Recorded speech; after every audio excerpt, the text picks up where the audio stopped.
아 그리고 얘 핸들 잡으라고 얘기를 하고 딱히 뭐 테슬라는 핸들 잡으라고 그러는데 말 안 들으면 그냥 주행보조 시스템 꺼버리잖아요. 얘는 그러진 않네. 그냥 봐주네. 어쨌든 잡으라고는 하는데 좀 봐주는 것 같아요. 근데 국산차는 제일 무서운 게 주행보조 시스템이 꺼질 때 테슬라는 막 정말 강하게 경고를 하잖아요. 주행보조 시스템이 꺼진다, 네가 이제 앞으로 잘 잡아가지고 해라, 이렇게 강하게 경고를 하는데 얘는 좀 그거는 없는 것 같아요. 제가 이제 강변북로 타고 있는데 동부간선도로를 빠져나가는 길이 좀 급한 코너길이어서 거기에서는 얘가 어떻게 잘 작동을 하는지 한번 보기 위해서 일부러 가고 있어요. 지금 성수동 지나서 그 코너길을 한번 다시 가서 거기에서는 어떻게 잘 대처를 하고 빠져나가는지 한번 코너길을 그 길을 테슬라는 통과했거든요. 국산차는 제가 통과한 차를 본 적이 없어요. 확실히 이 차선을 물고서는 코너를 돌아 나가는 어떤 그 코너까지도 이제 돌아 나가는 그 능력은 확실히 테슬라가 조금 더 높은 것 같아서, 이게 지금 어쨌든 현존하는 우리나라에 존재하고 있는 차 중에 가장 최신의 드라이빙 어시스트 시스템을 가지고 있으니까 너는 할 수 있는지 한번 보기 위해서 가고 있습니다. 여기 조금 네, 급격하게 꺾여요.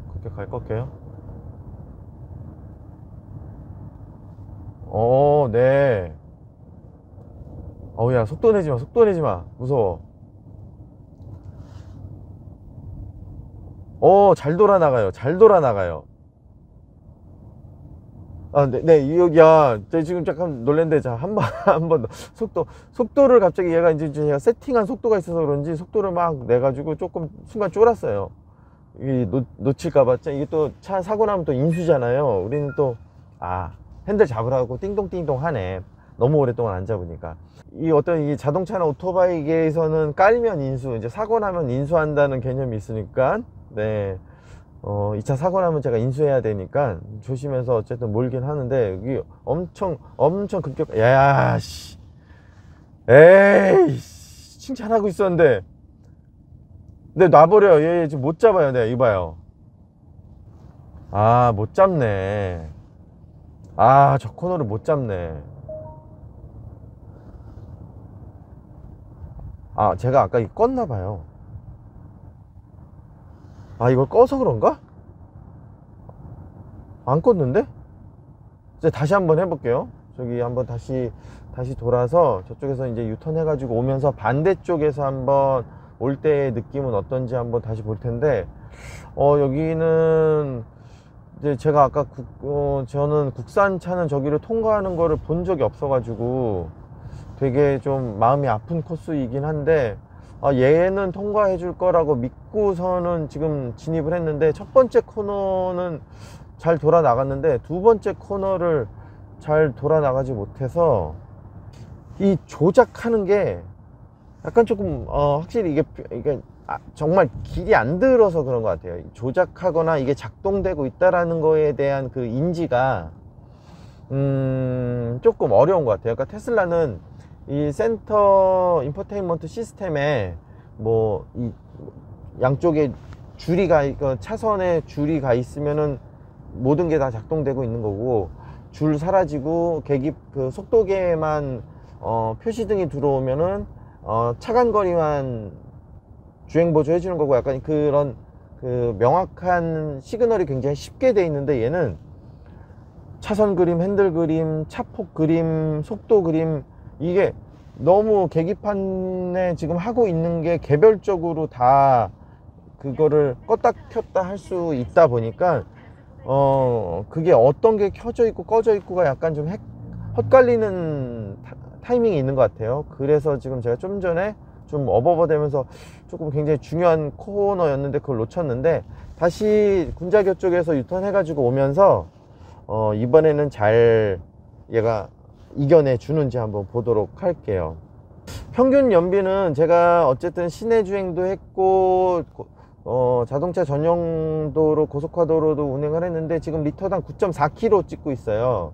리터당 9.4, 9.5 어쨌든 제가 뭐 뭐 평소에 운전하는 습관대로 운전을 하는데, 저는 그렇게 막 과하게 과격한 운행을 하는 스타일은 아니어서, 연비주행이라면 연비주행일 수 있는데 이런 스타일로 운행을 하는데, 연비는 굉장히 착한 수준이에요. 이렇게 대형 세단 치고 리터에 10km대가 나올 정도의, 어쨌든 시내주행, 아까 제가 처음 스타트할 때는 5.4 뭐 이 정도에서 시작했는데, 지금 리터당 10km대까지 올라오려고 하는 거 보면 연비는 그렇게 사악한 정도는 아닌데, 만땅 채우려면 한 13만원 정도? 12만원 정도 들 거예요. 그랜저도 지금 한 12만원 정도, 로우에서 그냥 풀까지 채우려면은 12만원 정도, 지금 기름값 때문에 12만원? 13만원 그 정도 드는 것 같은데, 얘는 뭐 탱크가 더 크겠죠. 그 이상의 주유비가 나올 거예요. 그래서 기름을 요즘 같은 고유가 시대에는 조금, 연비를 좀 걱정하시는 분들은 조금 후달리지 않을까 라는 생각을 합니다. 자, 지금 군자교에서 이제 이게 램프에서, 군자교 램프에서 한번 돌아가지고 나가도록 할게요. 아, 여기도 못 잡는다. 여기도 조금 못 잡는 것 같아요. 아, 이게 얘한테는 제가 저 코스는 테슬라로 주행을 해보지는 않아서 어떤지 모르겠는데, 통과를 못한 것 같아요. 저 코스도 지금 이제 램프 구간이니까, 군자기에서 이제 램프 구간으로 해서 쭉 넘어갈 거예요. 아씨, 여기도 못 잡았어. 여기는 차선, 이것도 시스트 다 켜져 있었는데, 내가 봤는데 켜져 있었는데 못 잡고, 아 참, 야 이러면 어떡하냐, 민망하게. 그렇게 칭찬했는데 또 까야지. 아 정말, 아직은 멀었다. 테슬라는 저기 램프 구간 다 몰고서, 이렇게 물고서는 주행하거든요. 근데 얘는, 네, 뭐가 문제인 거니? 아, 이게 약간, 속도 감응을 하는 건가? 속도가 몇 킬로 이상 돼야 이 기능을 활성화시키는 건가? 잘 모르겠어요. 테슬라는 사실 이 속도나 이거에 크게, 저속에서도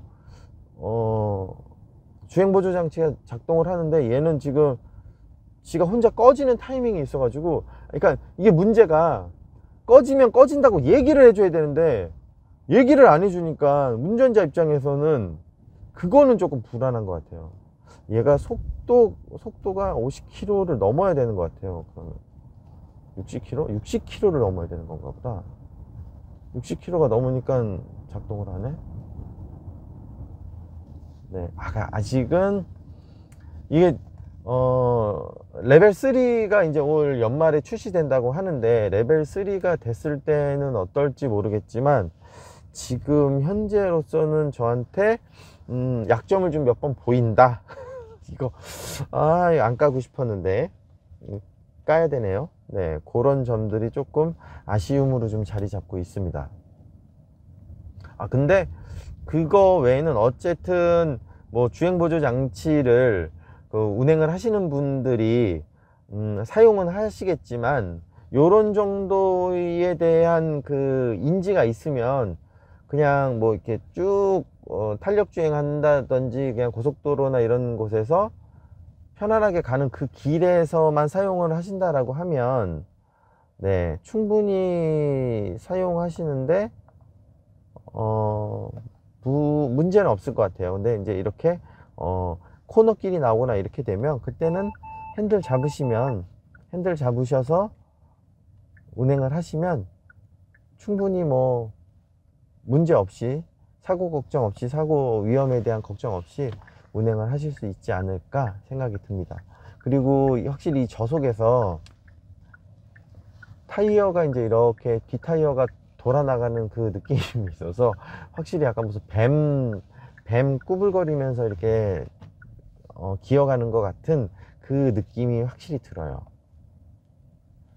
네, 이 차폭에 대한 거는 저속에서는 안 잡아주는 건가 봐요.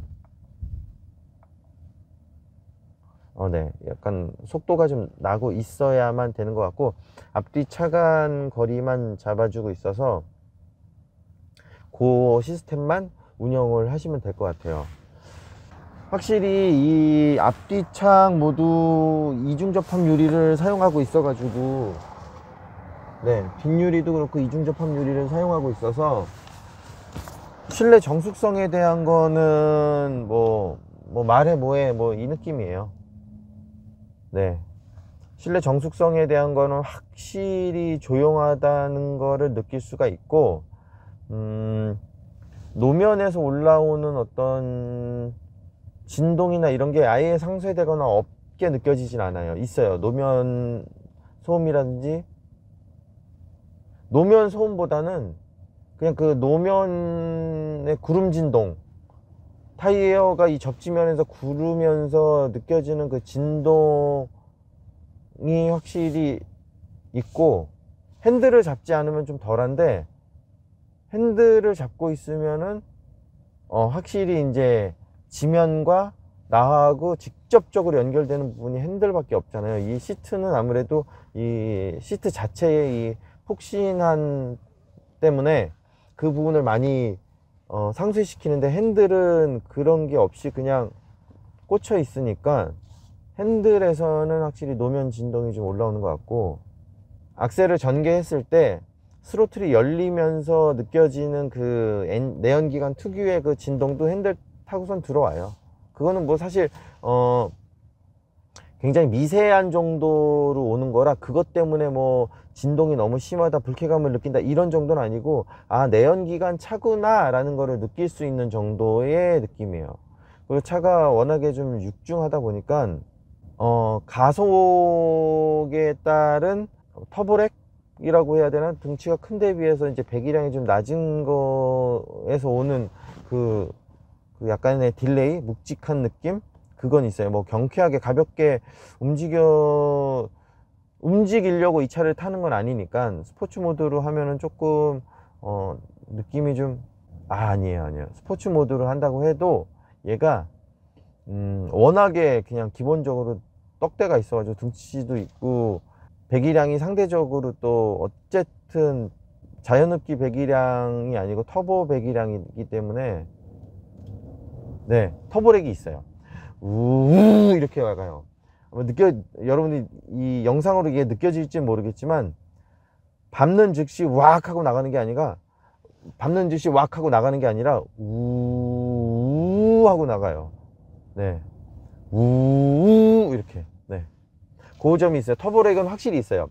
터보렉이라는 거에 대해서 이제 뭐 전기차를 타시는 분들은 아마 잘 모르실 거예요. 그러니까 처음 운행하는 내 차량이, 처음서부터 전기차를 첫 차로 운행하시는 분들은 터보렉이 뭐야?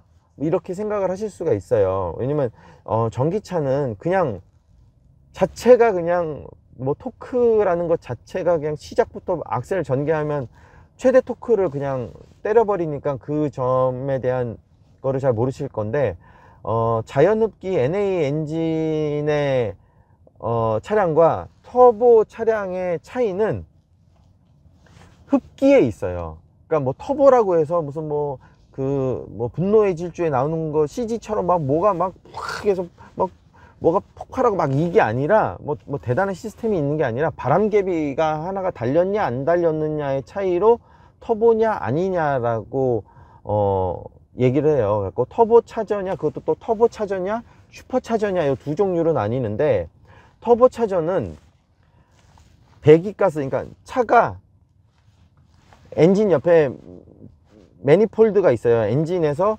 들어온 폭발된 그 폭파 배기를 어쨌든 배기구로 뿜어져 나가야 되는 그 매니폴드라는 게 있어요. 그 매니폴드로 배기가스가 나가는 힘이 있을 거 아니에요. 얘가 이제 들어오는 힘보다 이제 나가는 힘은 강제로 이렇게 뱉어내야 되니까 나가는 힘이 있는데, 이 나가는 힘의 그 통로에다가 가스가 이렇게 슉 하고 나가는 거에다가 바람개비를 달아요. 바람개비를 달아서 그 나가는 배기가스가 나가는 힘으로 바람개비를 돌리면, 그 바람개비 돌아가는 힘을 가지고 인테이크에다가 외부 공기를 집어넣는 거예요, 강제로. 무슨 뜻인지 아시겠죠? 그러니까 엔진에 있는 배기구에 있는 배기가스가 나가는 힘으로 물레방아처럼 물이 흘러가는, 공기가 배기가스가 흘러가는 그 힘에다가 바람개비를 달아서 반대쪽에 이제 물레방아처럼 이제 물을 돌려야 되잖아요. 그 바람개비 다른 거를 돌려서 이 돌아가는 힘으로 인테이크에다가 공기를 강제로 때려 넣는 거예요. 그러면은 엔진 입장에서 연소를 시켜야 되는데 산소 공급이 원활하게 더 많이 되는 거잖아요. 그러다 보니까 출력이 좋아지는 거예요. 근데 터보렉이 왜 생기느냐? 배기가스에다 걸어야 되기 때문에 터보렉이 생기는 거예요. 이미 초반에 자연스럽게 들어와 있는, 자연적으로 들어와 있는 애가 폭발해서 악셀을 내가 왁 전개를 하면 스로틀이 열리면서 연료 분사를, 인젝터에서 연료 분사를 하면서 폭발을 하고 배기가스로 나갈 때 이제 바람개비가 돌아가기 시작하는 거예요.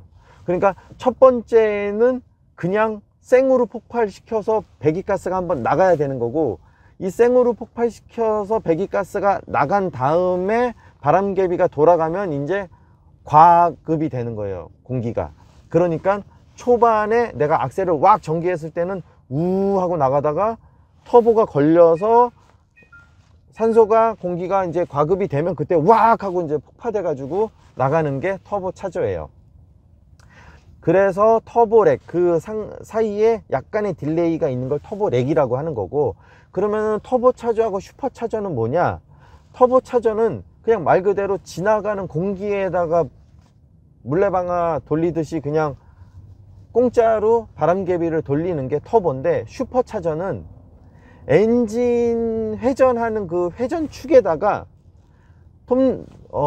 자전거 체인 같은 걸 하나를 걸어서 이 엔진, 어차피 돌아가는 그 엔진의 그 회전 에너지를 바람개비 돌리는 대로 하나를 빼는 거예요. 그래서 엔진 회전수에다가 바람개비를 걸어서 이 동력을 이용을 하는 게 슈퍼차저예요. 그러니까 얘는 동력 손실이 있어요. 슈퍼차저는 엔진이 회전해서 이거를 바퀴를 돌리는 데 써야 되는데 바람개비 돌리는 라인을 하나를 더 빼요. 그러니까 엔진 회전하는 그 회전 에너지를, 수직 에너지를 회전 에너지로 바꿔서 이거를 링크를 걸어서 바퀴를 타이어를 이제 구름 에너지로, 이제 운동 에너지로 바꿔주는 건데, 이때에 하나의 회전 에너지를 하나를 더 만들어서 그걸 가지고 바람개비를 돌려서 공기를 과급을 시키니까 연료, 그러니까 동력 손실이 있어요. 그래서 이제 슈퍼차저를 쓰는 브랜드가 별로 없는데, 레인지로버는 아직도 슈퍼차저를 쓰죠. 보그 같은 경우는 뭐 슈퍼차저 5000cc 슈퍼차저 엔진, 요새는 지금 다운그레이드 돼서 4000cc인가 하는 슈퍼차저 엔진이 있는데, 그런 애들이 동력 손실이 있어요. 그러면 확실히 차도 크고 배기량도 크고 한데 연비까지 더 이제 뭐랄까 나빠지는 거죠. 자, 지금 이렇게 슈퍼차저, 터보 차저의 설명을 드리고 있는 동안 이제 다시 램프 구간 왔어요. 제발 제가 이제 얘 좀 무서워할까봐 속도도 낮췄어요. 속도 또 빨리 내면 또 얘 또 나몰라 할까봐 60km로 낮춰서 회전 구간을 잘 돌아 나가는지 한번 볼게요. 아씨, 못 나가요. 하지 마세요. 자, 얘는 급회전 구간, 램프 구간은 국산차는 못 빠져나가는 걸로, 네, 결론 냈습니다. 아, 이거 까면 안 되는데, 진짜. 좀 잘 만들으라고. 차 이렇게 승차감 좋고, 이렇게 고급스럽게 만들어가지고, 이거를 못해. 앞에 지금 테슬라 모델 Y, 지금 그라파이트 색깔, 제 차랑 똑같은 색의 그라파이트가 이렇게 앞에 가고 있는데, 이 차선 유지를 해주고 주행보조 시스템 2단계, 레벨 2단계에서는 테슬라가 한 수 위다. 그거는, 네, 그거는 인정. 네, 무조건 인정합니다. 테슬라가 훨씬 더 주행보조 시스템이 좋다. 근데 따지고 보면, 얘를, 엔트리 모델, 그러니까 G90 엔트리 모델을 사면 8천만원인가 9천만원서부터 시작이에요. 근데 9천만원의 돈으로, 8천만원의 돈으로 테슬라를 사느냐, 전 어쨌든 뭐 퍼포먼스 모델을 타고 있으니까 퍼포먼스가 지금 제 거 같은 옵션이면은 뭐 워낙에 비싸져 가지고 8천, 지금 뭐 중후반대인 것 같아요. 그 정도 돈으로 K9이라든지 아니면 에어서스 안 들어간 G90은 8천대인가 9천대인가에 9천만 원인가 8천 후반대에 살 수 있는 것 같아요.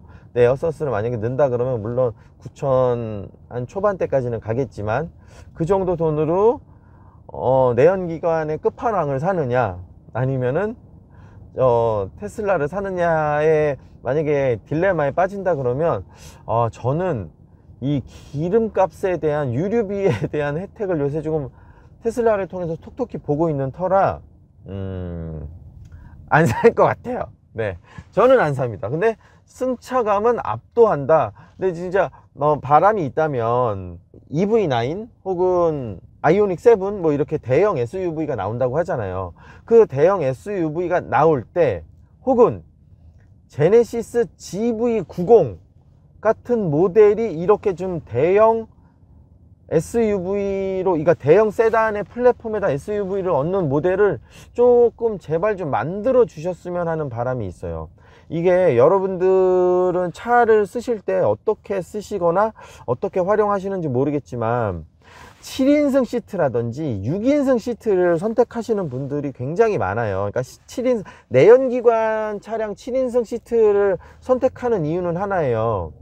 차량의 어떤 보조금 혜택을 받으려는 꼼수를 쓰시는 분들이 있어요. 뭐 다자녀 가족이라든지 아니면은 장애인 차량에 대한 구매 혜택을 누리려고 할 때 2000cc까지의 승용차에 대한 혜택은 있는데 2000cc가 넘어가면 등취득세 면제 혜택이 사라져요. 그런데 7인승 차량을 선택을 하게 되면 배기량에 상관없이 면제 혜택, 면세 혜택을 받으실 수가 있어서 장애인 차량이라든지 다자녀 차량을 구매하시는 분들이 대배기량의 대형 SUV를 사면서 뭐 7인승 시트를 얻는다든지 이런 식의 꼼수를 쓰시는데, 사실 뭐 그런 사람들도 있지만 그냥 정상적으로 차량을 구매하면서 6인승 시트나 7인승 시트를 구매하시는 분들이 있는데 되게 불편해요. 그게 우리나라 차량들이 이제 옵션을 만들 때 어떤 실수를 하냐면 6인승 시트 SUV 만들면서 6인승 시트 만들어서 둘둘둘 하면서 뒤에 뭐 캡틴 시트라고 해가지고 그 무슨 통풍 시트 넣어주는 그 옵션을 하는데 이게 되게 불편하거든요. 차량을 선택하실 때 뒤쪽 시트는 가급적이면 벤치 시트를 선택하시는 것을 저는 추천을 드려요. 이 차도 VIP 시트를 하면 4인승으로 바뀌면서 가운데 센터 터널이 이렇게 생기는 경우가 있는데, 이러면은 정말 차 타고 내릴 때 불편해요. 왜냐하면 이 운전석 뒷자리에 앉은 분들이 대부분, 여러분들 생각을 해보시면 차량에 승하차를 할 때, 물론 승차를 할 때는 운전자하고 동일하게 이렇게 문을 열고 타지만 어떤 길에서 내리거나 이럴 때는 운전석 보조석 쪽 인도 쪽 방면으로 사람들이 다 이렇게 옆으로 밀어서 내려가는데, 센터 터널이 있으면은 이렇게 못하니까 위험한 차도 쪽으로 내려서 돌아서 나가야 되는 상황이 생긴단 말이에요. 그리고 승용차의 특성상 뭐 어떤 그런 뭐 의전용으로 4인승을 하는 게 아니다라고 하면 가오 때문에는 4인용 시트, VIP 시트는 활용하지 않으시는 게 좋아요. 얘가 다른 뭐 하이엔드 브랜드처럼 가운데 이 센터 터널을 만들면서 그 안에 무슨 뭐 와인 셀러라든지 아니면은 뭐 냉장고라든지 이런 것들의 옵션이 있는 게 아니기 때문에 오히려 이 다리도 이렇게 좀 막히면서 좀 다리 공간이 좀 불편하다든지 좀 막힌 느낌이 든다든지 그런 부분들이 있어서 별로 권하지는 않는 옵션이에요. 그래서 뒤 시트는 5인승인 벤치 시트를 사용하시는 거를 좀 추천드리고, SUV를 선택하시는 분들도 둘둘둘 시트나 뭐 7인승 시트를 해서 트렁크 공간에 대한 손실을 보시는 것보다 5인승 시트를 해서 뒷자리 공간을 좀 넓게 쓰시는 게 훨씬 더 바람직한 옵션질이라고 생각을 해요. 그래서 GV90이 만약에 출시가 된다라고 하면 진짜 꼭 만들어 주셨으면 좋겠어요. GV90에 다양한 파워트레인, 하다못해 전기 버전의 GV90은 아닐지라도 뭐 하이브리드 정도는 좀 만들어 주시면, 그러니까 얘도 이렇게 할 거면 하이브리드의 파워트레인은 하나 좀 얹어 주셨으면 하는 바람이 있어요. 한 2000cc 터보 엔진이나 2.5 터보 엔진 얹고 전동 모터 좀 달아서 하이브리드 시스템을 좀 했으면 지금처럼 좀 고유가 시대에 있어서 좀 좋은 선택지가 되지 않았을까 싶고, 그 부분이 조금 제일 아쉬워요. 파워트레인이 너무 딱 하나밖에 없는 거, 아니면 대배기량을 좀 상징적으로 좀 만드는 것도 좀 좋지 않았을까라는 생각이 좀 드는 것도 있고, 그리고 요 상태에서 어쨌든 제네시스가 신차를 출시할 때는 내연기관차는 안 만든다고 했으니까 분명히 GV90급의 제네시스가 만들어진다라고 하면 전동화 모델로 나올 텐데, 그런다고 하면 저는 구매를 할 것 같아요.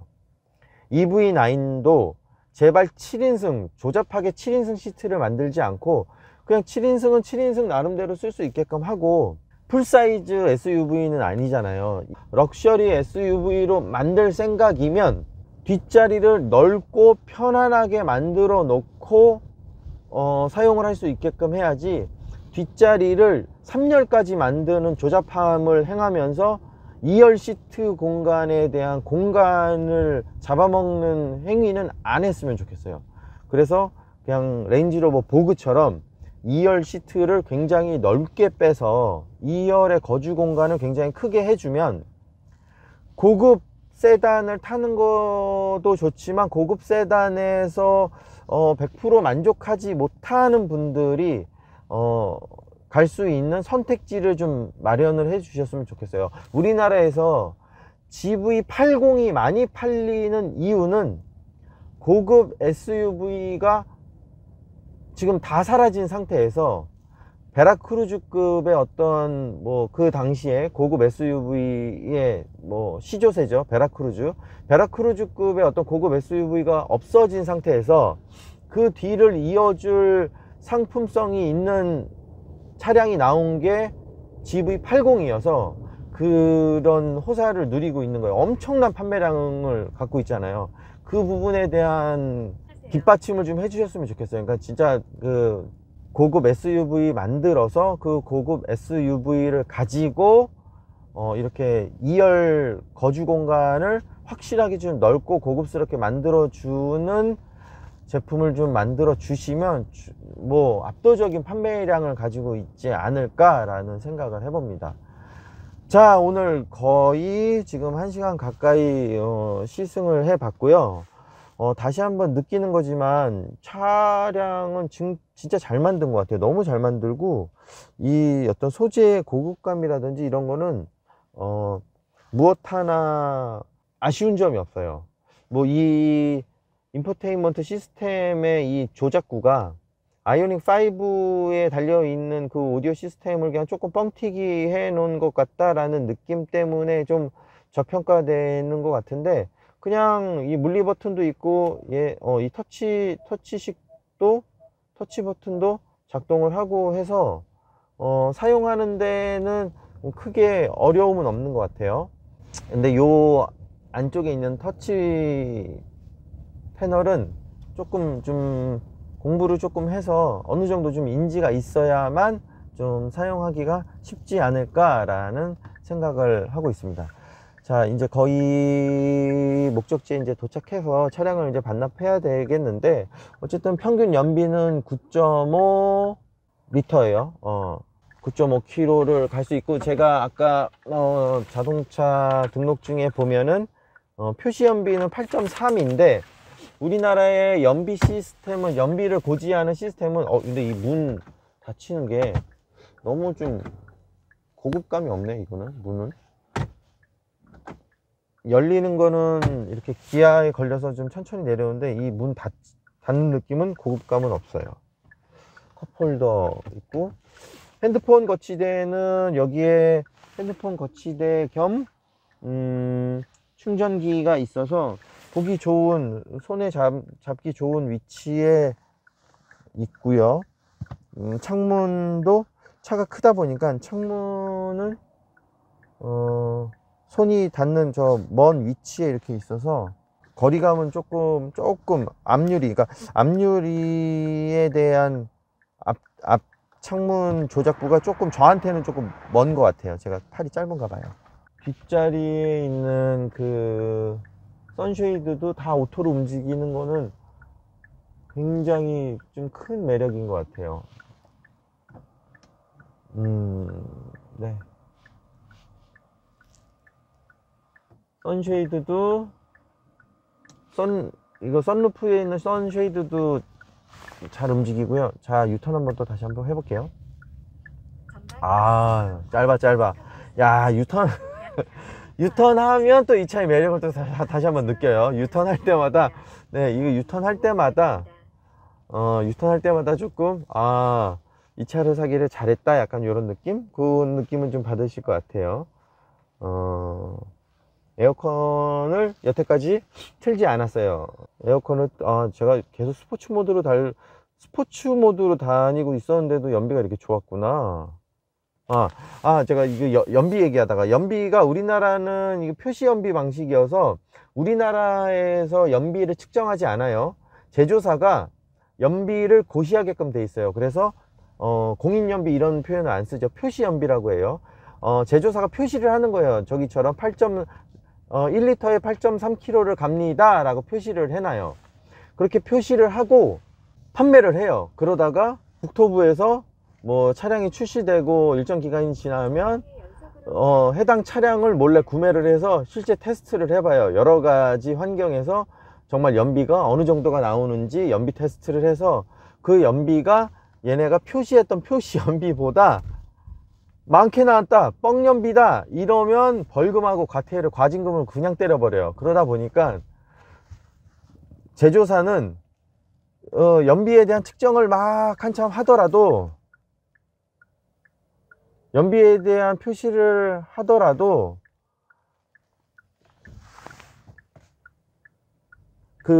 그거를 함부로 고시를 못하는 거예요. 연비에 대한 표시를 한다 하더라도 그게 만약에 이 테스트 했을 때 넘칠까봐 좀 보수적으로 연비를 좀 고시하는 편이에요. 제가 좀 전에 차가 막혀서 조금 좀 버벅거렸는데, 그 점이 가장 큰 유의점이에요. 이 제조사 입장에서는.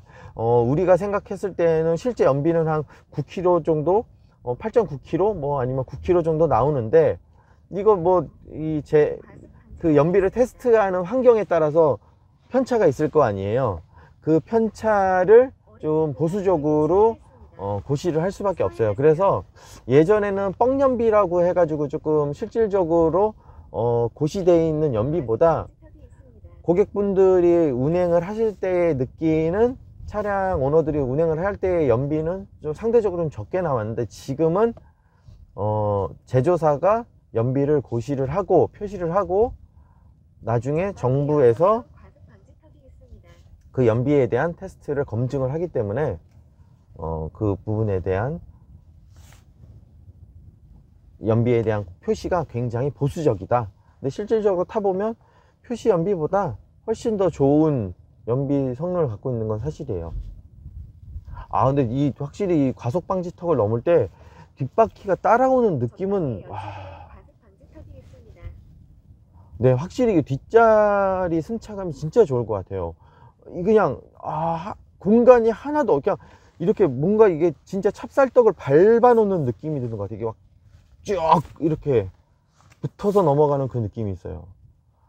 이거 진짜 여러분들이 이게 저처럼 시승 신청하셔가지고 꼭 한번 시승해 보셨으면 좋겠어요. 너무 맛있어요. 이야, 이게 어떻게 운전하는 맛을 이렇게 느끼게 하지? 그리고 확실히 이 후륜 조향 시스템의 작동은 저속 구간에서 엄청난 성능을 발휘해요. 저속 구간에 엄청나게 후륜 조향 시스템이 작동하고 있기 때문에 그 점도 좀 굉장히 큰 매력인 것 같아요. 이렇게 골목길을 운행하고 있을 때 도움을 많이 받으실 것 같아요. 자, 이제 목적지에 도착을 했고요. 여러분들도 차량 이렇게 시승 신청 한번 해보세요. 여기 성수 드라이빙 센터 굉장히 좀 잘 돼 있어서 시승 신청하기도 좋고, 차량도 이제 GV70 전동화 모델도 제가 며칠 전에 봤어요. 그것도 이제 시승 차량으로 나온다고 하니까, 지금은 강남 센터인가 목동 센터인가 밖에 전동화 모델이 없는데, 이제 좀 있으면 성수 센터에도 들어온다고 하니까 그 차량도 한번 시승해서 느낌이 어떤지 한번 봐드리도록 하겠습니다. 자, 다시 목적지에 도착했고요. 회전할 때 이 느낌 뭐 이루 말을 할 수가 없습니다. 와, 저 플라스틱, 제가 지금 플라스틱 방지턱을 넘었는데 플라스틱 방지턱이 왜 되게 바짝 서가지고 대부분 그거 넘을 때 그냥 탱 하고 차가 튕기거든요. 야, 저걸 넘는데도 아무 느낌이 없네. 지금 주차장 들어가는 맨 밑 아래도 지금 플라스틱 과속 방지턱이 있는데, 야, 이거 넘는 느낌도 대단한 진짜 성능을 보여주고 있어요. 와, 이 서스펜션은 진짜 뭐 칭찬을 안 할래 안 할 수가 없네요.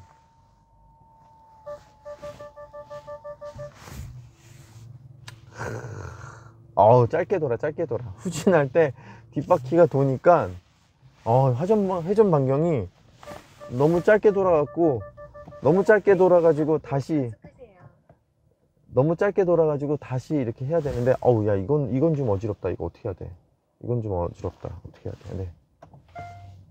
이 확실히 후진기아 넣을 때 이 진동으로 뽑아주는 거는 확실히 좀 많은 도움이 좀 되는 것 같아요. 자, 아무튼 시승 무사히 도착했고요. 뭐 제 영상 시청해 주셔서 감사드리고, 시작 세레모니는 이렇게 제네시스 마크가 나오는 걸로 시작을 하고, 엔딩 네네, 이거 이거 한번 보여드리려고 그랬습니다. 자, 오늘도 이제 제 영상 시청해 주셔서 감사드리고요. 뭐 제 영상은 뭐 구독하기보다는 이렇게 시간 되실 때 짬짬이 한번 이런 자동차에 대한 수다 떠는 용도로 한번 봐주시면 감사드리겠습니다. 오늘 긴 영상 시청해 주셔서 감사드리고요. 성수센터 아니면 제네시스 사이트 꼭 들어오셔가지고 이렇게 시승 예약 한번 하셔가지고 시승해 보시는 것도 자동차에 관심이 있으신 분들이라면 굉장히 큰 도움이 될 것 같습니다. 영상 시청해 주셔서 감사합니다. 테슬라인이었습니다. 자동문, 네? 자동문 아주 좋아요. 이거 뭐 아직까지는 어색해서 문 여는 게 좀 헷갈리지만 그래도 있으면 좀 많은 편의성, 자세는 좀 나올 것 같아요. 문 닫을 때도 이렇게 그냥 닫히고. 이거 재밌네. 아무튼 재밌어서 자꾸 하게 되네요. 근데 열었다가 저도 모르게 밀어야 되는데 또 다시 누르면 강제로 닫히는 거, 요거는 조금 네, 확실히 길이 좀 더 들어야 될 것 같아요. 사용 방법이. 네, 감사합니다.